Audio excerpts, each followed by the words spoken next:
Me complace en presentarles hoy a José Miguel Mulet, es profesor de la Universidad Politécnica de Valencia y también tiene un rol importante como divulgador científico. Muchos de ustedes lo pueden conocer porque tiene una amplia labor divulgativa, como decía, implacable en la defensa de los transgénicos y muy crítica con la agricultura ecológica. Nacido en Denia, José Miguel Mulet es licenciado en Química por la Universidad de Valencia, doctor en la especialidad de Bioquímica y Biología Molecular, y del 2003 al 2006 trabajó en el Biocentrum de la Universidad de Basilea en Suiza. Desde el 2008 es profesor del Departamento de Biotecnología de la Escuela Superior de Ingeniería Agronómica y del Medio Natural de la propia Universidad Politécnica de Valencia y dirige el Laboratorio de Crecimiento Celular y Estrés Abiótico del Instituto de Biología Molecular y Celular de Plantas, el IBMCP, que es un centro mixto de investigación entre el CSIC, el Centro Superior de Investigaciones Científicas, y la Universidad Politécnica de Valencia. José Miguel ha publicado diversos artículos, tanto de investigación en revistas científicas como de divulgación. Es autor de la sección Ciencia sin Ficción del País semanal y del blog Tomates con Genes y Tuitero Compulsivo. Sus últimas obras de divulgación científica son Comer sin miedo, en el 2014, Ediciones Destino, Premio Prismas 2014 al mejor libro de ciencia editado en castellano. También en Ediciones Destino, Medicina sin engaños, en el 2015, y en este año 2016, La ciencia en la sombra. La ciencia forense, ficción y realidad, o realidad y ficción, es el título de la conferencia que nos va a impartir en la Semana de la Ciencia.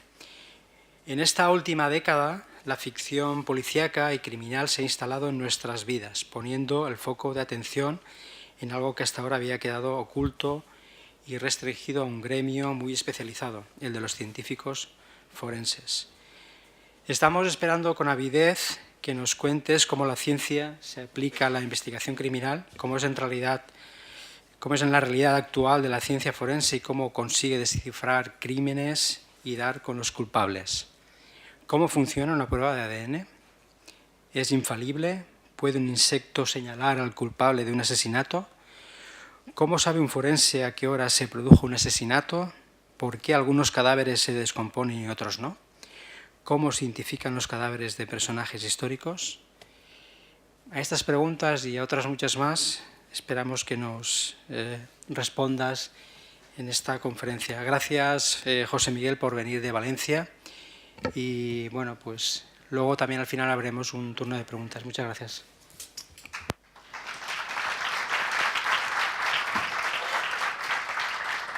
Gracias, Vicente, por la presentación. Pues qué frío hace en Alcoy, por cierto. Menos mal que me he traído el abrigo. Gracias por haber venido vosotros. ¿Lo habéis pensado bien? A ver, ¿qué vais a decir cuando lleguéis a casa? A ver, un martes llegaréis sobre las 9:30, 10 de la noche. ¿Dónde estabas, perdido? Y dicen, una conferencia de ciencia forense. Eso no se lo va a creer nadie, ¿eh? Eso nadie se lo va a creer. O sea que, a ver, y menos mal que esta no es de las que hacemos en los bares, que encima llega la gente con aliento de cerveza, y entonces ya es perdido, pero vamos, al río. A ver, imaginad que alguien, cuando llegáis a casa, no se cree que estabais aquí. Y vosotros tuvierais que demostrar que habéis estado aquí. ¿Cómo se podría hacer eso? Bueno, eso ha sido... No es mi móvil, ¿verdad? No, lo tengo apagado. Es que he venido... Es que a la chica esta la conozco, que he venido con el navegador. A ver, tradicionalmente, la forma de saber cuando habían dos personas en conflicto, que uno decía una cosa y otro decía otro, o cuando a alguien se le acusaba de un delito, pues hombre, ya que Dios lo sabe todo, pues se apelaba a Dios. Se le preguntaba a Dios. Esto eran lo que se llamaban las ordalias o los juicios de Dios. Entonces las ordalias eran, por ejemplo, que a una señora la acusaban de ser bruja. pues ya está, se le tira al río. Si flota es bruja, porque es demoníaca, y se hunde es que no. Claro, había un problema, que es que si se hundía se podía morir. Vino un obispo que era Imaro de Reims, que era un precursor de los derechos humanos, y descubrió poner la cuerda esta, que era cuando ya llevaba un rato y ya estaban todos seguros y tal, tiraban a ver si todavía la sacaban o no. Luego esto se podía refinar todavía más. Por ejemplo, metiendo la mano en un barreño de aceite hirviendo. Si decías la verdad, se supone que Dios te salvaba, y si decías la mentira, pues te quemabas. Y el problema es que se ve que Dios estaba ocupado o que había mucho mentiroso, porque se quemaban todos. Pero era lo que se utilizaba en los juicios. Y esto fue así pues hasta prácticamente el siglo XVII o el siglo XVIII, que se hacían las ordalias como una prueba ante un tribunal. Llegó un momento que dijeron, bueno, igual es que Dios está muy liado y tampoco está aquí para ver si un señor le ha cogido las peras al otro y tal. Entonces se utilizaban testigos. Alguien ha visto a alguien haciendo algo y ese señor, que es el testigo, lo declara en un juicio. Claro, los testigos tienen varios problemas. Primer problema, todo el mundo miente. Un testigo te puede decir una bola y ya está. ¿Por qué? Pues porque tenga un interés, porque haya sido él el culpable y quiera echarle muerto al otro, o por lo que sea. Primera cosa que te quita fiabilidad de los testigos. Segundo, la gente a veces no miente, pero se equivoca. La gente piensa que ha visto algo, está segura que ha visto algo, y realmente no. Y si esto estamos en un juicio donde es una situación de tensión, por ejemplo, un crimen de sangre a una persona que la han robado, a una persona que ha sufrido una violación, pues es bastante normal que reconozca y que incluso se equivoque reconociendo a alguien. En la sombra me tuve que leer varios libros de ciencia forense y había uno, que es un tochaco aquí, así, que se llamaba La ciencia de del reconocimiento humano, sobre reconocer cadáveres. Bueno, había otro más gordo sobre huellas de sangre, pero en fin. Que contaba un caso real de un accidente aéreo que llaman a unos padres para reconocer a su hijo, porque su hijo estaba en la lista de pasajeros. Los padres destrozados acuden allí, los reconocen enseguida, problema, era una señora, era una mujer, no puede ser su hijo. Los padres desconcertados lo reconocen a otro y volvía a ser una señora. Reconocen a un tercero, que esta vez era un varón, pero no era su hijo. Su hijo finalmente no había cogido el avión, no estaba en la lista. Claro, esto dices, ¿cómo puede ser que alguien se equivoque reconociendo a su hijo? Se lo preguntó un forense, de verdad, y me dijo que esto pasa mucho, porque es que, claro, en una sala de autopsias la gente no tiene la misma pinta. Si estás en una situación de tensión, no tienes la misma pinta. Levantad la mano los que sepáis quién es. ¿La habéis reconocido ya todos? Imaginad que os toca reconocer a alguien en una sala de autopsias y os ponen este cadáver. Os aseguro que todos sabéis quién es.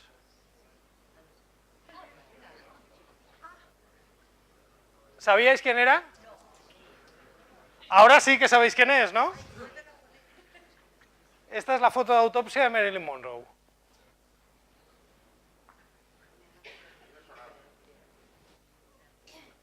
Como veis, reconocer un cadáver no es fácil. Por lo tanto, una persona, reconocer una cara a veces tampoco es fácil. Una persona puede estar haciendo un testimonio, puede estar tal, y puede estar absolutamente equivocado. Y ojo, la persona no te está engañando. La persona está convencida que tiene razón. La percepción es que tiene muy mala sombra. A ver, ¿qué veis aquí? Un coche, un aire acondicionado, un logotipo de una marca comercial. ¿Alguien ve alguna joya? 3 rombos. ¿Nadie ve ninguna joya? ¿Alguien ve un diamante? ¿Sabéis qué significa Mitsubishi en japonés?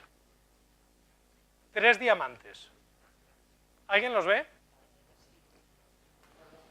Oye, pues hace un rato nadie había visto ninguna joya. Y ahora, en cambio, todo el mundo está viendo 3 diamantes.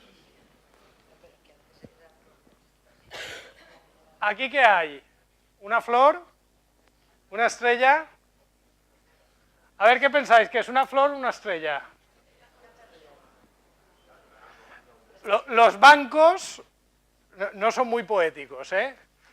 ¿Alguien ve a un niño metiendo una moneda en una hucha? ¿Al niño metiendo la moneda en la hucha lo veis? Realmente el logotipo de la casa, aunque ellos te hablen de puntos estrella, el logotipo de la casa representa a un niño metiendo una moneda en una hucha, lo cual le pega muy mejor a algo que era la Caja de Ahorros y Pensiones de Barcelona.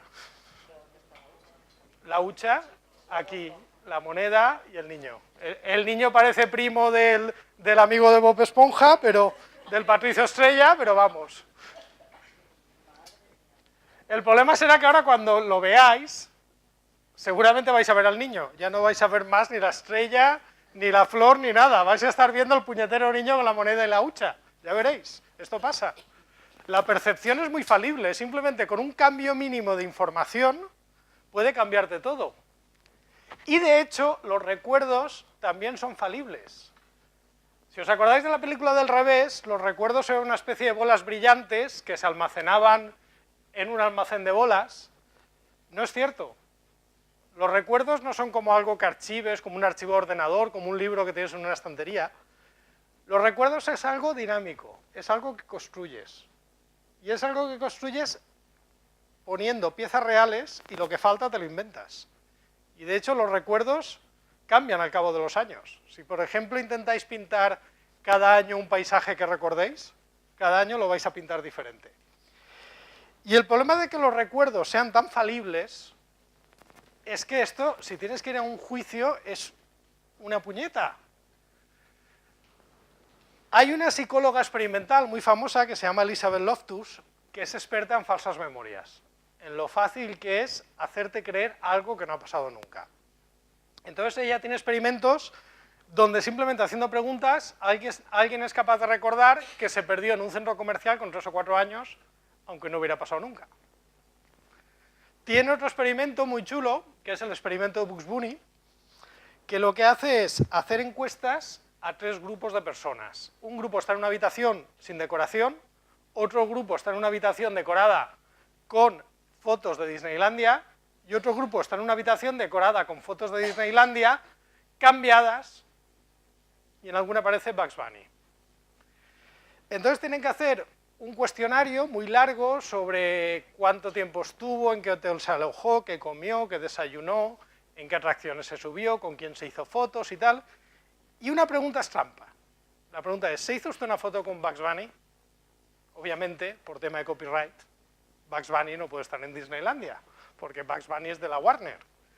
Bueno, pues el 30% de la gente que está en una habitación donde hay fotos que aparece Bugs Bunny, dice que sí, cuando es algo imposible. Pero la gente está convencida que sí, simplemente porque va creando la memoria a medida que va haciendo las respuestas. ¿La foto esta es real o trucada? ¿Trucada?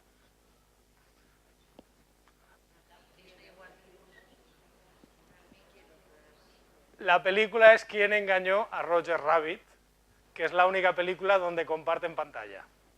La foto real de una película. Pero por exigencias de las dos, Warner y Disney, tenían que compartir exactamente el mismo número de minutos en pantalla. Menudas divas. Es decir, no podía salir uno más que el otro. Esto es un problema. ¿Os acordáis del caso de Rocío Barinkoff? En el caso de Rocío Barinkoff teníamos una adolescente asesinada, una sospechosa que había sido expareja de la madre, con lo cual esto, el morbo periodístico asegurado, porque era una pareja que eran 2 mujeres, que tenía una hija, y que no se llevaban bien, y que lo habían dejado, y que habían acabado odiándose mucho las dos. Una madre que se pasea por todos los platós de televisión y por todos los programas de radio diciendo lo mala que es Dolores Vázquez, lo mala que es, tal cual. Y de repente llega a juicio y todo el mundo la había visto en el lugar del crimen, todo el mundo había visto su coche, Y esta señora es condenada, creo que fue a 40 años, sin ninguna prueba física, solamente con testimonios. Todo el mundo la había visto. Pero se encuentra una colilla y se hace una de las primeras pruebas de ADN. Curiosamente, el ADN es de un asesino convicto que estaba buscado por la policía, Tony Alexander King, con antecedentes de delito sexual, que es el que ahora mismo está cumpliendo condena en la cárcel. Si no se hubiera hecho esa prueba de ADN, todavía Dolores Vázquez seguiría en la cárcel. A veces incluso puede ser más complicado todavía. A veces incluso el científico también se equivoca. Este caso, que no es tan conocido, este pasó en Estados Unidos, este caso yo lo vi por primera vez en un libro de bioquímica. Y diréis, ¿cómo puede ser que un libro de bioquímica hable de un caso penal? Este es el caso de Patricia Stallings, que era una madre de familia de clase media americana, que tiene un hijo, y el hijo estaba mal, y siempre estaba mal después de darle el biberón.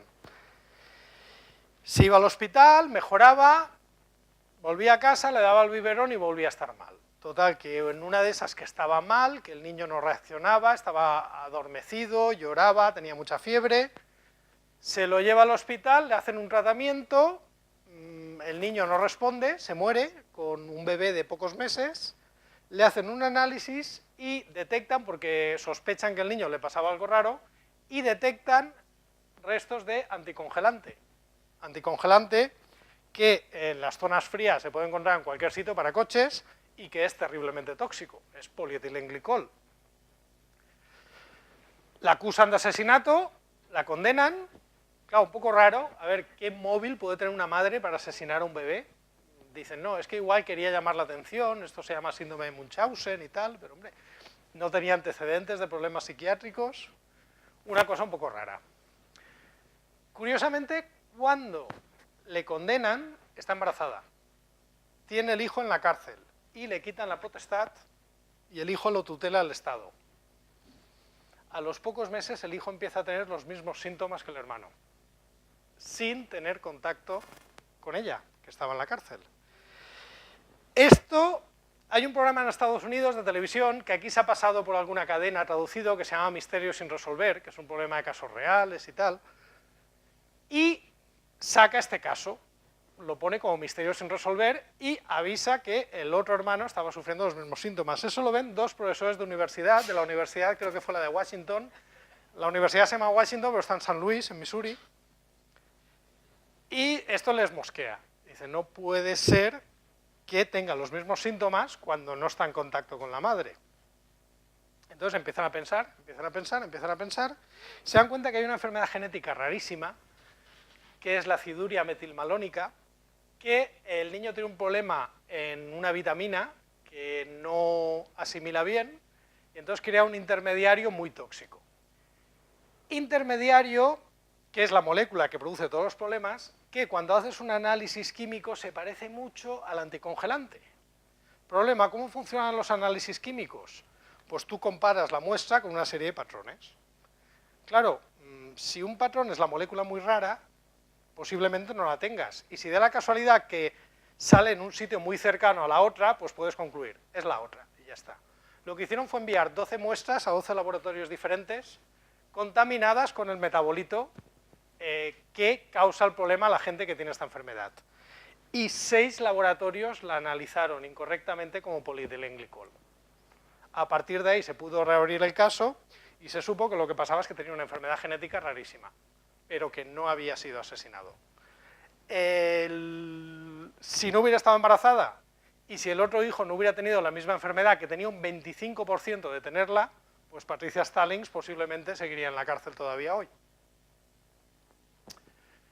Entonces, lo que busca la ciencia forense es intentar minimizar el error humano, intentar no depender del testimonio, intentar no depender de que alguien se pueda equivocar, sino intentar buscar pruebas objetivas. Análisis que se puedan tener controles, que se pueda probar si ha funcionado o si no ha funcionado. ¿Por qué? Porque, hombre, juzgar si una persona es inocente y culpable es algo muy importante. Si lo vas a juzgar y las pruebas no son buenas, lo que puedes acabar es con un inocente en la cárcel o con un culpable en la calle. Ninguna de las dos cosas es deseable, pero yo prefiero el inocente en la calle, y eso es lo que dicen la mayoría de juristas. El problema con la ciencia forense es que es una ciencia nueva. No hay una ciencia forense, por ejemplo, si tú analizas la historia de la medicina, pues en el Neolítico ya había gente que se dedicaba a hacer operaciones y cortaban trozos de cráneo, y siempre ha habido una figura del médico durante toda la historia. Pero forenses, en algún sitio había uno, desaparecía, en algún sitio había tal. Prácticamente la ciencia forense es de finales del 19, es muy reciente. Aunque hay antecedentes, ¿no? Había un señor que era un juez chino que se llamaba Tai Yen-chen y que en el siglo VI, en plena dinastía Tang, nada que ver con el zumo este de polvos que había tan horrible, los jueces allí hacían de todo, hacían la investigación, hacían tal, y entonces hay un crimen en una zona rural, un hombre que lo habían degollado. Entonces lo que hace es reunir a toda la gente del pueblo a las 12 del mediodía, con todo el sol cayendo, con las hoces. Entonces los pone ahí, todos son con las hoz, ahí cara al sol, y a una hoz van todas las moscas. Era la que quedaban restos de sangre. Esto está recogido en un papiro, en un manuscrito chino antiguo, y por eso sabemos qué pasó, porque eso lo cuentan. Entonces esto se considera la evidencia más antigua de ciencia forense. Es técnicamente entomología forense, utilizar insectos para resolver un crimen. Luego hay otro manuscrito chino, bastante posterior, del siglo XIII, donde se explica cómo distinguir si una persona ha sido ahogada o ha sido estrangulada. Tampoco es muy complicado, básicamente el que se ahoga tiene los pulmones llenos de agua y se hunde, y el que no flota. Y normalmente cuando te estrangulan te rompen el hueso este, que es el ioides. Hasta el siglo XVII no hay nada de ciencia que tenga que ver judicial que se enseñe en las universidades. Y el primer catedrático de medicina forense es del siglo XIX. Y lo primero que empieza es la medicina. Lo que es la ciencia forense, la que no es medicina, es bastante posterior. De hecho, es una ciencia aplicada. El microscopio, por ejemplo, que lo inventa Zacharias Hansen en 1655. Zacharias Hansen inventa el microscopio de tubo con dos lentes para ver bichitos pequeños. Él no está pensando en resolver crímenes. De hecho, a él ni se le ocurre que se puede resolver un crimen con eso. En cambio, en el siglo XX, Gravel y Goddard utilizan ese mismo microscopio que se había inventado 3 siglos antes para ver los patrones que tiene una bala y para ver si coinciden, para ver si una bala ha salido de la misma arma o no. Curiosamente, esta es una de las pruebas que cada vez está siendo más cuestionada, la del estriado de las balas.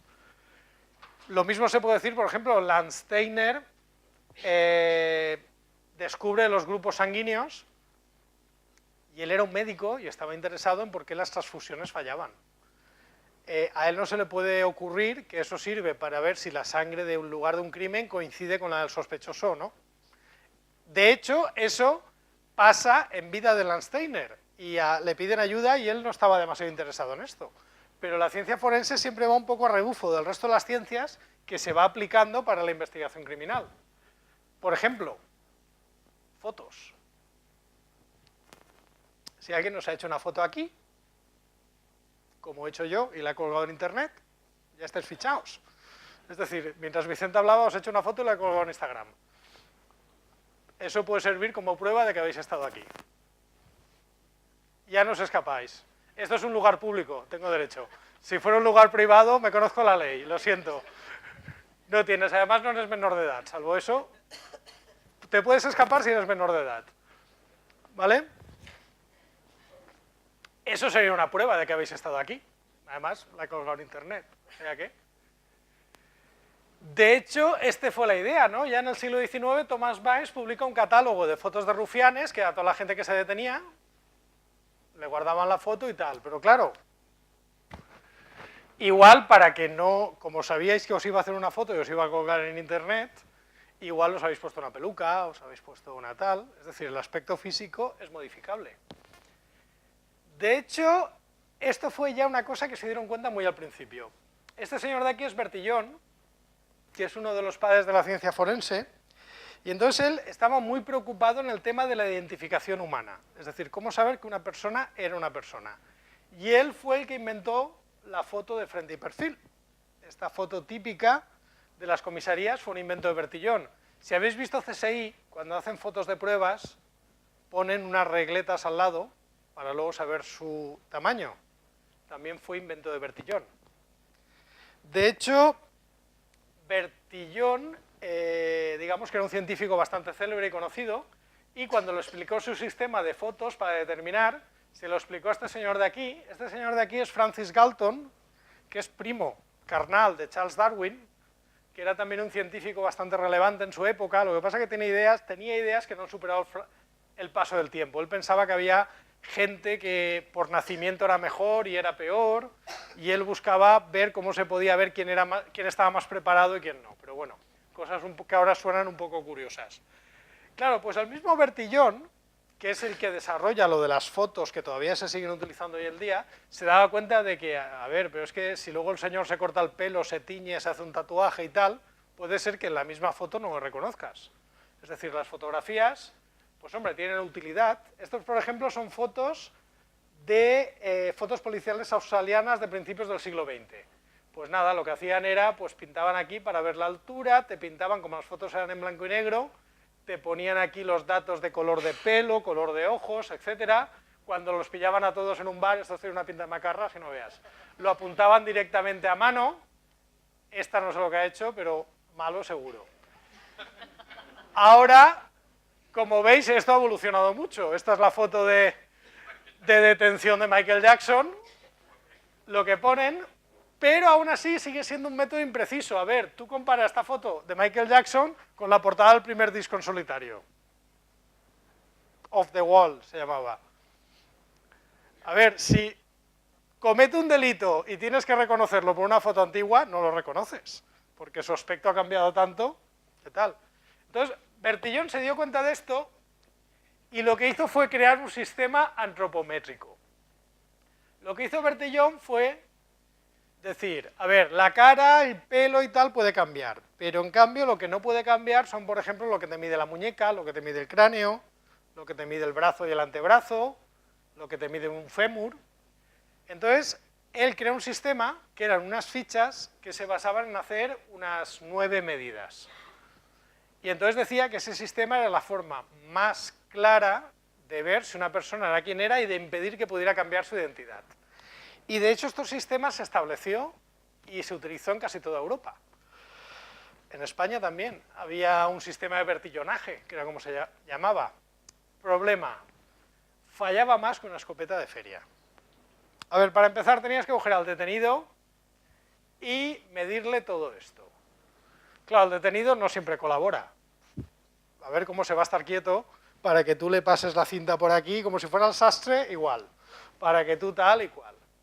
Segunda, el que toma las medidas no siempre tiene el mismo criterio. A ver, si te están midiendo, por ejemplo, esto, pues hay quien lo mide aquí hasta aquí y hay quien lo mide hasta aquí. Y el número ya cambia. Entonces, el sistema este, y luego, si por ejemplo tienes una reyerta y tienes a 50, si tienes que fichar a los 50, tírate 2 días haciendo medidas. El sistema este fallaba más que una escopeta de feria. De hecho, a Bertillon le hablaron de otro sistema que estaba siendo descrito y él dijo que era una tontería. ¿Habéis tocado algo? Imaginad que decís que la persona que sale en la foto que he colgado en internet no sois vosotros, porque os habéis cambiado o tal. Si habéis tocado algo, habéis dejado huellas dactilares.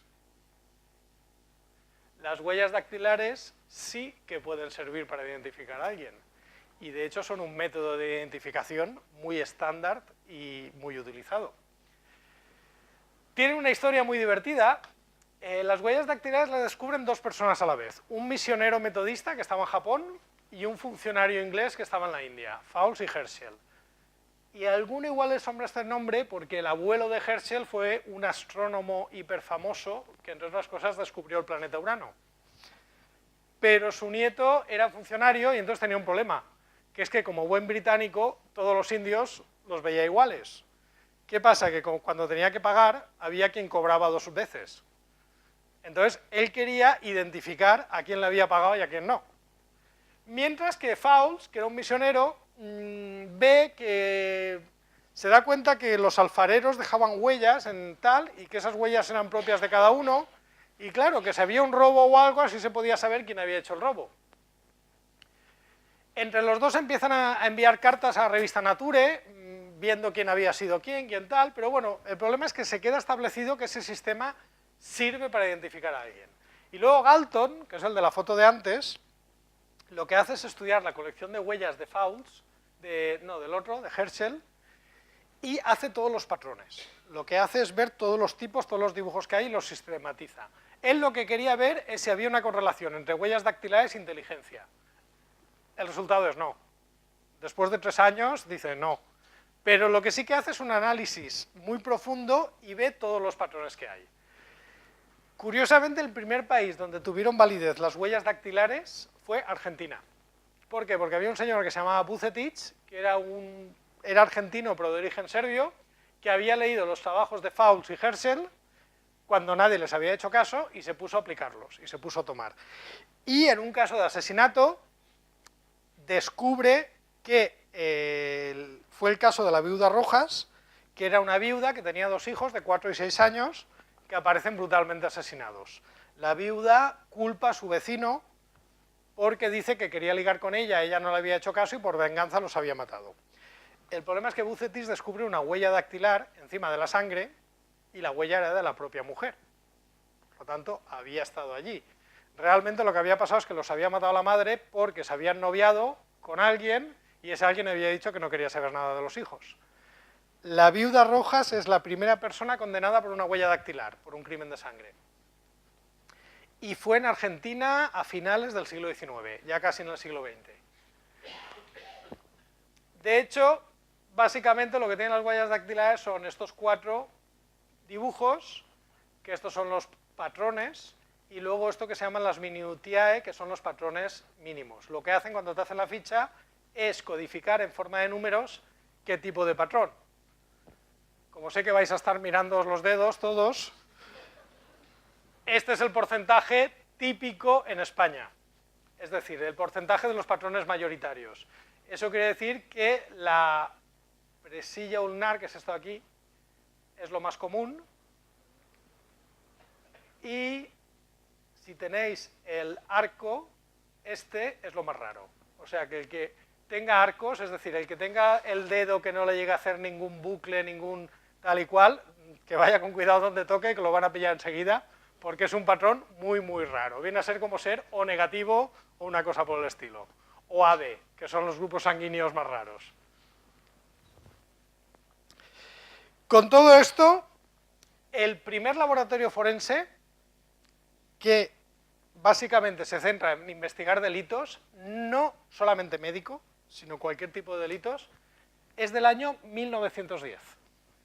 Como veis, muy reciente. De hecho, la persona que lo funda es Lockhart, que se murió en el año 1966. O sea que la ciencia forense es de anteayer.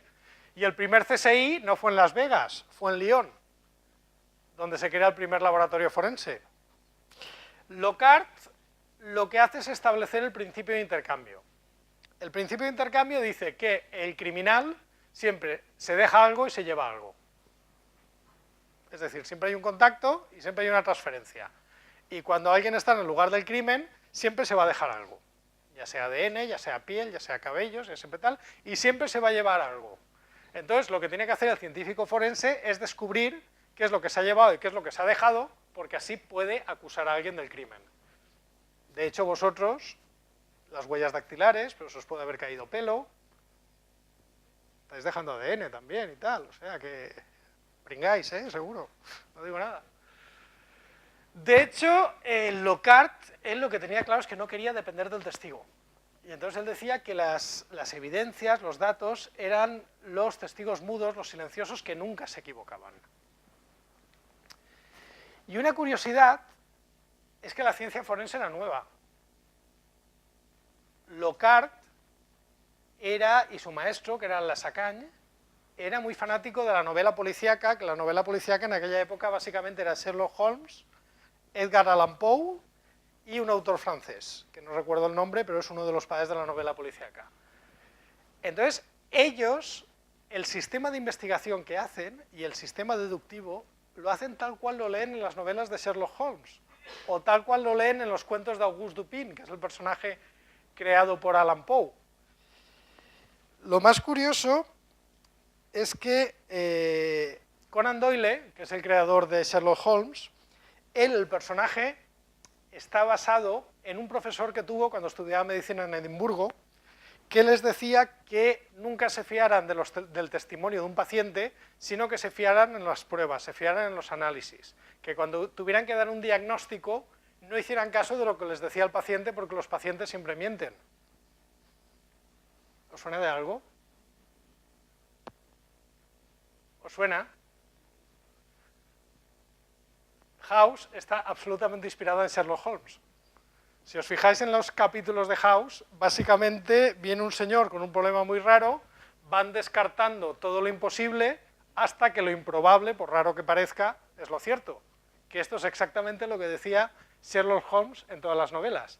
De hecho, Sherlock Holmes está basado en un médico y de hecho House simplemente lo que hace es basarse en el médico original, que era Joseph Bell, que es un personaje real.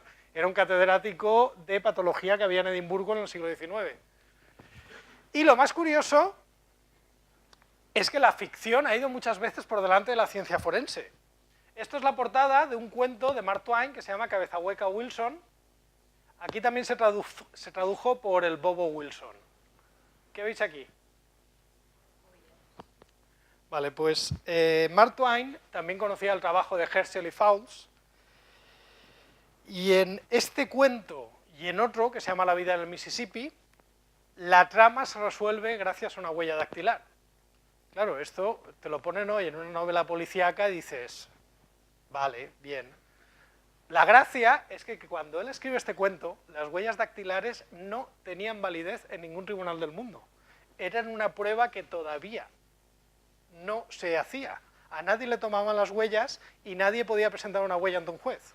Pero él ya intuye que eso puede servir y ya lo pone en un cuento antes de que eso se hiciera en ninguna parte del mundo. Muerte en el Nilo, de Agatha Christie.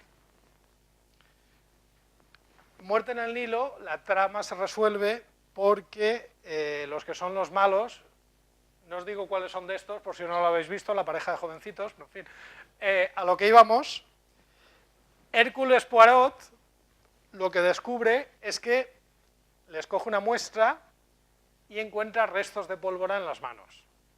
Y así demuestra que han disparado ellos el arma. Si vais a un aeropuerto y pilláis al guardia aburrido, pues igual os aparta, os hace así, pum, pum, y lo pone por una maquinita para que lo lea. Eso es la misma prueba, restos de pólvora, para ver si habéis manipulado explosivos. Claro, el problema es que cuando Agatha Christie escribe esta novela, esa prueba no se utilizaba en ningún tribunal tampoco. Es decir, la prueba llega antes a la literatura que la realidad. Entonces, curiosamente, las novelas policíacas muchas veces han ido por delante de lo que es la investigación forense. Las huellas dactilares son muy buenas, pero a veces fallan. Cuando el 11M acusaron en Estados Unidos a alguien que luego no tenía nada que ver, por un error en una huella dactilar. Brandon Mayfield se llamaba. Pero bueno, cualquier cosa que toquéis, cualquier pelo que os caiga, hay ADN. Y el ADN sí que es bastante infalible, porque es propio de cada persona. Con las huellas dactilares hay un porcentaje de que tengas alguna persona que la huella se parezca mucho. Pero con el ADN, ahí no te escapas. Tradicionalmente el ADN ha sido un quién es quién. Tú tienes una muestra, tienes un sospechoso, y el ADN te dice sí o no. ¿Es esto o no es este? Hasta ahora. ¿Os suena el caso de Eva Blanco? El caso de Eva Blanco es un caso muy reciente, hace nada, de mayo de este año. Hace 20 años una chica fue violada y asesinada en Algete, cerca de Madrid. La policía no tenía ni idea, no tenía ninguna pista, solo tenían restos de semen del agresor. Hacen una prueba de ADN, pero el grupo de Ángel Carracedo en la Universidad de Santiago dice, ahora lo que sí que podemos hacer es ver qué datos físicos tiene esa persona a partir del ADN. Simplemente leyendo el ADN sacan que era de origen magrebí, el color de pelo, el color de ojos. Buscan a toda la gente magrebí que vivía en el pueblo en esa época y encuentran a uno que no era, pero que tenía que estar emparentado. Curiosamente era el hermano del sospechoso, que su hermano había vivido en el pueblo y justamente un mes después del crimen se fue a vivir a Francia. Que ha sido, bueno, finalmente ha sido, no se lo ha juzgado porque se ha suicidado en la cárcel, pero ha sido. Es decir, aquí ha sido el primer caso resuelto por ADN sin sospechoso. Por lo tanto, y ahora se está intentando incluso saber la hora de la muerte, porque hay una cosa que se llama metilación que cambia en función de la hora del día. Lo que pasa es que de momento está funcionando bastante mal, pero cuando lo arreglen veréis. Vamos a liarlo un poco más. Imaginad que la historia se complica y lo que encontramos, las pruebas las tenemos que sacar de un cadáver. Vamos, un cadáver es como un libro abierto. Ni os imagináis la información que da. Bueno, por cierto, para escribir el libro luego tuve que cruzar esa puerta, una aventurita, pero bueno, ya os lo contaré otro día con más detalle. ¿Habéis visto la película Vértigo? ¿Alguien no la ha visto? ¿Alguien no la ha visto? Pues lo siento, habéis tenido 60 años. Os fastidiáis, la pienso reventar. Bueno, hombre, no, a ver, que no es del año pasado. 60 años ya es tiempo para haberla visto. A ver, Vértigo, que está basado en una novela de Boileau Narcejac, cuenta James Stewart es un detective que tiene vértigo, y entonces le contratan para que siga una mujer que está haciendo cosas raras, la mujer es Kim Novak. Y entonces una vez la sigue, Kim Novak sube hasta un campanario y él no puede seguirla al final porque tiene vértigo y se para y se tira. Y encuentran el cadáver de Kim Novak luego en el suelo espachurrado. Y bueno, luego la trama se ve que realmente lo que había pasado es que era una doble y el marido había matado a la mujer antes y la que él piensa que se había muerto realmente era una actriz. Y esto te lo dicen en una película y se considera que es la película de las más grandes de la historia del cine. Esto sería lo que tardaría un científico forense en descubrir el pufo. Lo que tarda Grissom en quitarse las gafas es lo que tarda en verse que no. A ver. La cuestión es que te hacen creer que una persona se ha suicidado cuando realmente estaba muerta y la tiran. Y nada, y cuela. A ver, cuando una persona está viva, el corazón late. Cuando el corazón late, tienes lo que se llama tensión arterial, que seguro que sabéis todos lo que es, que seguro que algún disgusto os ha dado alguna vez, a muchos. Cuando te espachurras contra el suelo, por la presión arterial, ¡puf!, y ves como una coronita de sangre alrededor, que es la presión del corazón latiendo. Si estás muerto, y te tiran, y el corazón no late, y no hay presión arterial, cuando llegas al suelo, no hay coronita de sangre alrededor. Con lo cual Grissom llega, se quita las gafas y dice, esta venía muerta de casa. Y ya está. No hay más. 10 segundos. Y de repente te lo cuenta Hitchcock y todos, ¡ay, qué bien, qué tal! Pues no, la película es un pufo, pero absoluto. Luego hay más cosas. A ver, si ya llega a tiempo muerta, la temperatura la habrá bajado. Si según el tiempo que llevan, los músculos habrán empezado al rigor mortis, a ponerse rígidos, y la sangre, por gravedad, habrá empezado a caer. Con lo cual, si luego la mueves, la sangre se queda en una posición que no coincide con la postura y saben que la han movido. Eso es lo primero que puedes saber. Pero luego puede pasar lo peor. Imagina que no se encuentran y al cabo de mucho tiempo lo que encuentran son vuesos huesos. Este señor de aquí es Miguel Botella, que es catedrático de antropología física, de antropología forense en la Universidad de Granada, que es uno de los máximos expertos que hay en España. De hecho, fui a verle y acabamos ya en plan momento selfie y tal. Es una cosa peculiar, porque tú vas a verle, la puerta de su despacho es esta. Tienen la mayor colección de momias infantiles de España. Entonces tú vas a verle y cuando entras ves una vitrina, ¡ay, mira, uy, mira, una momia de una niña! Y te dice, sí, principios del siglo XX. Y tú dices, macho, ¿y esto es lo que tiene para entrar al despacho? Y dice, luego te enseño la colección. Y yo, vamos, tela, lo que tiene ahí guardado, nada, puerta con puerta. Realmente los huesos dan mucha información. Un cadáver al final acaba convertido en huesos, pero a veces no. A veces los cuerpos se pueden conservar. La momificación es un proceso natural, pero hay lo que se llaman embalsamamientos, que son procesos artificiales. Las momias egipcias no son momias propiamente dichas. ¿Por qué? Porque les quitaban los órganos, les ponían el oro, incienso y mirra. ¿Os suena lo de los...? Hombre, sí, la cabalgata de reyes más antigua de España es la de aquí, ¿no? Bueno, pues el oro realmente son simbólicos. El incienso se lo llevan porque era Dios, el oro porque era rey, y la mirra porque era hombre. La mirra es lo que se utilizaba para embalsamar cuerpos. De ahí el simbolismo de que se la dan porque era hombre.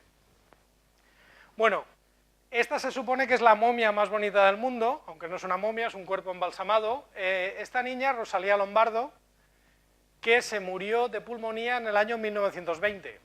Y los padres, rotos de dolor, quisieron conservarla y el médico Alfredo Salafia lo que hizo fue una obra de arte. Este es el aspecto real que tiene ahora. Y se considera la momia, le llaman la Bella Durmiente. Está en Palermo, en la isla de Sicilia. Las momias son naturales, se dan en climas secos y cálidos. Básicamente una momia natural se da cuando la carne se deshidrata más rápido que las bacterias se la puedan comer. Esto de aquí no es una momificación. Esto es un cuerpo hallado en una turbera. Esto es propio en el norte de Europa. Las turberas son las zonas pantanosas donde hay carbón de mala calidad. Y ahí se da que tiene bajas temperaturas y material vegetal en descomposición.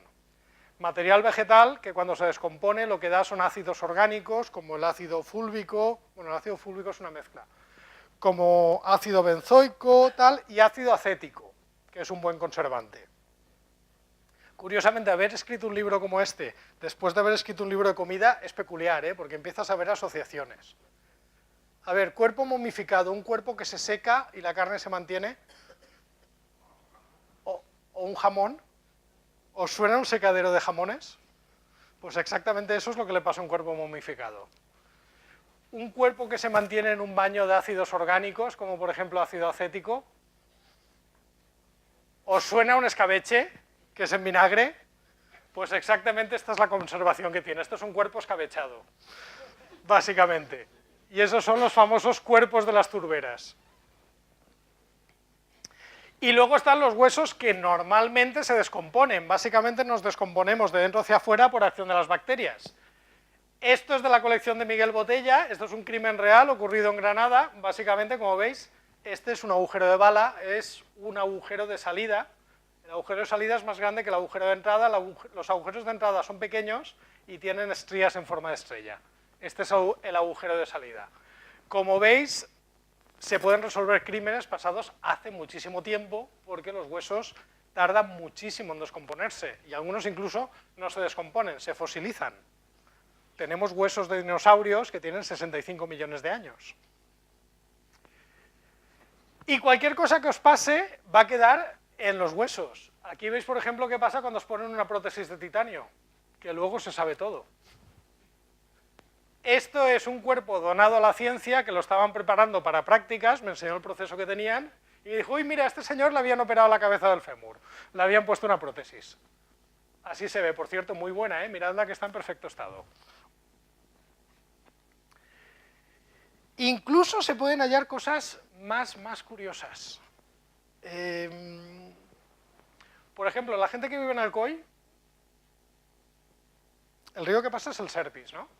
Si no me equivoco, no me he liado. Comparad el Serpis de Alcoy con el Serpis de Gandía, que es el mismo río. No es el mismo río, Entre Alcoy y Gandía hay un trozo largo. Eso da tiempo a que se evapore el agua. Cuando el agua se evapora, el agua, que es H2O, 2 átomos de hidrógeno y 1 de oxígeno, hay un porcentaje de átomos de hidrógeno que en vez de ser un átomo sencillito, tienen un neutrón, es lo que se llama deuterio, que pesan un poco más. Los que pesan un poco más se evaporan un poco menos. Entonces, si el agua está más al final del río, el porcentaje de agua con deuterio será mayor. Claro, como luego esa agua se incorpora a tus tejidos, simplemente midiendo el porcentaje que tienes de agua pesada, pueden ver si vivías en la costa o vivías en el interior. Y de hecho eso se sabe, se hace típicamente para ver orígenes de cadáveres que aparecen y no saben de dónde son. En Europa la mayoría del azúcar viene de la remolacha, aunque cada vez menos, por el tema de la globalización y la importación. En el resto del mundo la mayoría del azúcar viene de la caña de azúcar. La caña, desde el punto de vista de las plantas, de la fisiología, la caña de azúcar es una planta que se llama C4 y la remolacha es una planta que hace la fotosíntesis normal, es C3, o al revés, siempre las confundo, ya os aviso. Bueno, la cuestión es que la afinidad que tienen por el carbono que tiene un neutrón más, que es el carbono 13, el ciclo que hace la caña de azúcar, respecto al que tiene la remolacha es diferente. Entonces, la gente que vive en Estados Unidos o en un país que consuma azúcar de caña tiene un porcentaje de carbono 13 diferente de alguien que viva en Europa. Luego está el tema de los suelos, si es un suelo más joven, porque vives cerca de un volcán, o es un suelo más viejo. Hay minerales que se van descomponiendo y eso acaba quedándose en los huesos. Luego está el tema de la alimentación. La gente que come más vegetales tiene un tipo de desgaste muy típico en los dientes, mientras que la gente que come más carne, el desgaste es típico en los incisivos. Y además, los contaminantes típicos de los vegetales son diferentes de los contaminantes típicos de la carne. Entonces, simplemente haciendo ensayos, se puede ver, simplemente a partir de un trozo de cadáver, no hace falta en el cadáver, se puede saber dónde vivía, qué comía, qué bebía. De hecho, esto en el año 2008-2009 apareció un torso humano flotando en el Támesis, y simplemente por este tipo de análisis se pudo saber que era una persona que la habían secuestrado en Nigeria, que había estado viviendo en Alemania 3 o 4 meses y que había acabado en Inglaterra. El caso sigue sin resolver, pero pudieron trazar todo lo que había hecho durante los últimos años. Y luego hay cosas que en algún momento han estado en el juicio, pero que no son. Había un señor que se llamaba César el Lombroso, que decía que se podía ver la cara que tiene una persona y a partir de ahí saber si era un criminal o no. Él decía que... ¿habéis visto la película Minority Report, esta de Tom Cruise? Estas que habían 3 que decían quién iba a ser un criminal y tal. Bueno, pues él quería hacer lo mismo. Simplemente mirando la cara de alguien, saber si iba a ser un criminal o no. Y entonces él decía que habían ciertas características físicas que identificaban a los criminales. Esto, bueno, hace poco salió un libro que se llamaba Psicomorfología, las caras del mal, que básicamente era lo mismo que dijo Lombroso hace más de 100 años. ¿Pensáis que puede ser verdad? ¿Hay gente que tiene cara de malo? Había un señor que se llamaba Mendel, un monje que se dedicaba a hacer experimentos con guisantes y con judías, que dijo que los genes se heredan independientemente. A ver, si el papá es rubio y la mamá es morena, pues el hijo puede ser castaño. Y luego, cuando esos hijos castaños se casen con otros castaños, puede ser que salgan morenos, rubios o castaños también, porque los genes van cada uno por su lado. Pensar que si hay un gen de la delincuencia, que no lo hay, va a segregar, se va a heredar con el mismo pack de la forma de orejas, de la forma de ojos, de la forma de la nariz, de la forma de tal, es vulnerar lo que sabemos de genética elemental. Es decir, no tiene ninguna base, y de hecho se ha demostrado que no es cierto. Luego esto se quiso hacer cuando la genética avanzó, en vez de ver ya la forma que tenía la cara, se quiso hacer con los cromosomas. Hay alteraciones cromosómicas que tienen 2 cromosomas masculinos, y entonces se dijo que esa alteración era más frecuente en la cárcel. El problema es que simplemente si iban a la cárcel empezaban a hacer cariotipos y salían que había un porcentaje de gente que tenía X y Y más alto. Claro, el problema es que el experimento no lo hacían fuera. Ese experimento no tenía control. Cuando se hacía el experimento fuera, había mucha gente que tenía X y Y y no sabía que lo tenía. Y no era ningún criminal. Luego, con el tema del psicoanálisis de Freud, pues también se vio que el tema de la culpa reprimida, de los recuerdos olvidados, y se puso de moda que había gente que había hecho delitos y lo había olvidado, pero con hipnosis podía sacarlo y tal y cual. ¿Habéis visto Regresión, la de Amenábar? Esta no os la voy a contar porque es reciente. Solo os diré que está basada en un caso real. Y de hecho en la película en un momento enchufan la radio y dicen, tal, no sé qué, Paul Ingram. Paul Ingram es la persona real que sufrió lo que cuenta la película. Pero aunque no os lo creáis, lo que pasa ahí es verdad. Lo que pasa que es tan bestia que no parece que sea verdad. Pero es verdad, no os voy a decir cómo acaba, porque demasiada crueldad me parece ya. Los detectores de mentiras tampoco tienen ninguna validez en un juicio, ni aquí ni en Estados Unidos. Aquí no se utilizan para nada, que yo sepa. Le pregunté a la policía y tal, y me dijeron que no. En Estados Unidos se utilizan mucho, pero en la tele, como aquí, en Telecinco, que también se utilizaba, pero porque se hacía en Estados Unidos. En Estados Unidos sí que se utilizan mucho en selección de personal y sí que se utilizan mucho en interrogatorios, pero no tienen validez ante un juez. Y aquí, por lo que sé, la policía no le da ningún uso oficial. Y bueno, y los videntes, esta gente que dice que descubrió qué crimen y tal, hombre, ojalá, ¿no? A mí me gustaría, yo si hubiera uno que es capaz de saber quién es quién, te lo llevas a una comisaría, coge todos los expedientes abiertos y a la majete hasta que acabes. Y ya está. Porque es que al final todos dicen que lo han resuelto, pero a posteriori, cuando está resuelto. La gracia es que lo digan antes. Ni ADN, ni huellas dactilares, ni tal. Simplemente con que tengáis un móvil con un GPS puesto, o sin GPS, con que llaméis, o enviéis un tuit, os conectéis a internet. Si habéis hecho esto durante la charla, ya tenemos una prueba ante un juez para demostrar fidedignamente que habéis estado aquí. Mirad si es fácil. Muchas gracias.